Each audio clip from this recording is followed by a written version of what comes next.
overall, will the new trade agreement impact Manitoba, and will it have a net positive or negative on the Parkland region as a whole? It'll be a net benefit for all of Canada, including Manitoba. Manitoba exports $8.8 billion a year to the United States. We have secured that market. So it's very good news for those who export. And 71% of all of our exports in Manitoba are to the United States, and we have secured that market under conditions that are good for us. And at the same time that we are solidifying our relationship with Mexico and the United States, you know that we also signed a free trade agreement with Europe that's now a year old, and we're about to ratify an agreement with Asia Pacific in the CPTPP. So that means if you include all of these countries, we will have added 1.5 billion consumers that Canadians can export to tariff-free, or almost tariff-free, and that's very important. And Manitoba will do very well because of our agricultural exports to all of these regions. It's growing. It will continue to grow. And trade really builds bridges between nations, and then it's the entrepreneurs, it's the small and medium-sized business people who take their goods and services over those bridges, and we're building them all over the world, and we're creating wealth. And when you create wealth, you also create jobs. So good news for Canada, good news for Manitobans. All right, so focusing more on the farmer aspect, how is this going to be affecting commodity prices or just the flow of goods to other countries? Well, there'll be more tariff-free opportunities for us to trade with these nations, and it's happening already. If we look at 1 year of the European agreement, it's a $1.1 billion increase year over year, 3.3%. Some of that is in agricultural production. It's good for the farmers. It's good for our producers. And, we move an awful lot of product to the United States, and there is a real appetite in Asia. And as we open up those markets, there'll be more and more opportunities. So I think that Manitoba, along with other regions, but, I'm talking to my fellow Manitobans through you right now. I just want to say that this is very good news for us, and I'm very excited about it. Okay, and there are some big dairy operations in the Parkland area, and there's been some criticism or the agreement about it. How is the new deal good for dairy producers? Well,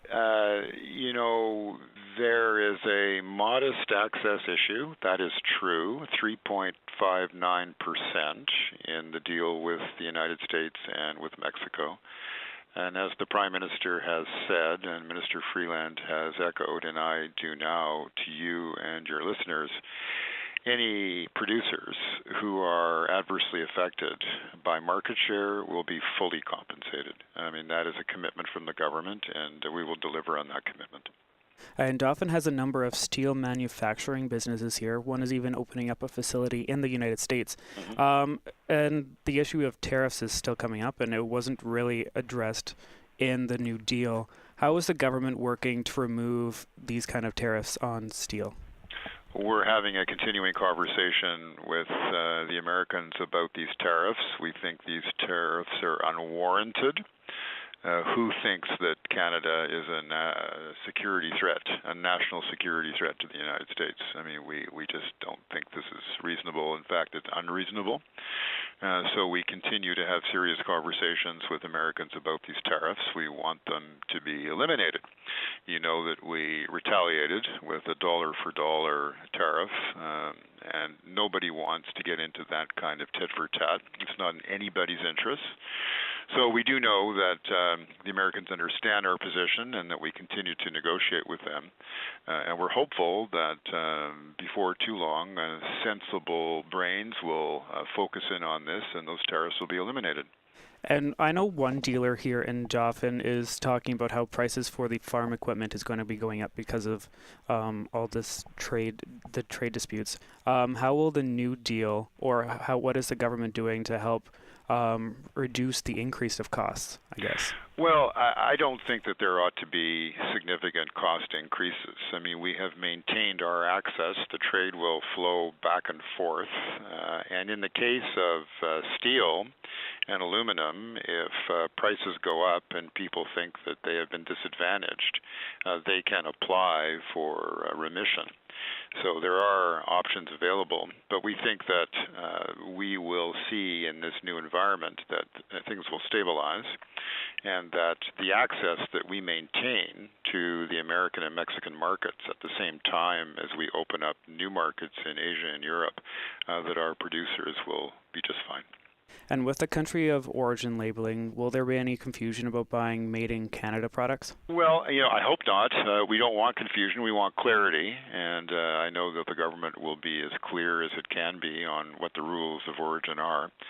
And we think that, again, on balance, that this agreement will create wealth and create jobs, and that includes for Manitobans. And negotiations took longer than expected, and Trump has been less than flattering towards our Prime Minister. What is our relationship like now that the agreement has been signed? Well, they're better now that the agreement has been signed. I mean, these were very tough negotiations over 13 and a half months. And it has a rhythm to it. It has an ebb and a flow. We thought last May that we were very close to a deal. Didn't work out that way.